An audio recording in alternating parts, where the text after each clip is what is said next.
Good morning mga vlogs! Sa atin, Vlogger! ayon sa propeta Ito ang ating sa for today. Ang isang kanilang tanggol ang naman ibilang dito sa atin, sa isang lugar anak ng ang mundo. ibibigay sa atin, Ito lang nakaatang naman sa po kanila yung ang ating paghahari. asa Siya na ang kahangang-hangang kinuklose kadabayo, nila ang dahil meron makapangyarihang pa Diyos, silang ang bago prinsipe ng kapayapaan. project na gagawin at Ang ayan, sibatyong ito pinaganda sa ang panahon ng gusto. Adiyento Itong ay mga isa sa guys maraming ay paraan latest ng na pagsasalin ng kwento ganda tungkol sa pagdating plaza ng Panginoon. dahil nga Ang ito Diyos yung ay nagsimba isinilang upang itaas tayo napag-alaman sa ko karangalan ngayon sa bilang aking mga pagdaan anak na niya. ganito na pala ang Magalang natin itsura. sa luwain Kaya ang mga ito kayo upang kung may hindi balak tayo kayong makalimot sa pumunta dito sa kasaysayan may ng Tondo Church, pagkakatawang tao ni magsimba Jesus. muna kayo Kalakip ang at pagpupuri sa dalhin Diyos ninyo ang na inyong nagmamahal pamilya. sa atin Kayo at nakita sa magpasyal kanyang na pagsiya pagkakagos ay dito kagalakan at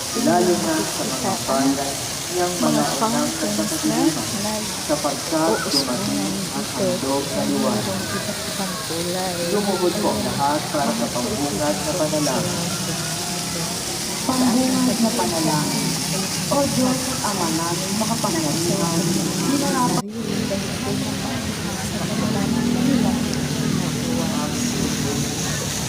Panatilihin lang natin na maganda at huwag kayong magsulat ng mga basura kasi para hindi masira ang kanilang klasang ito.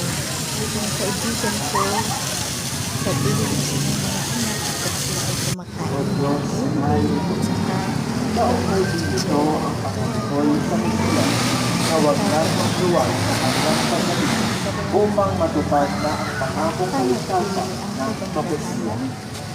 Ang katuparan ng pangako ng kaligtasan ay siyang magandang loob ng Diyos. tuloy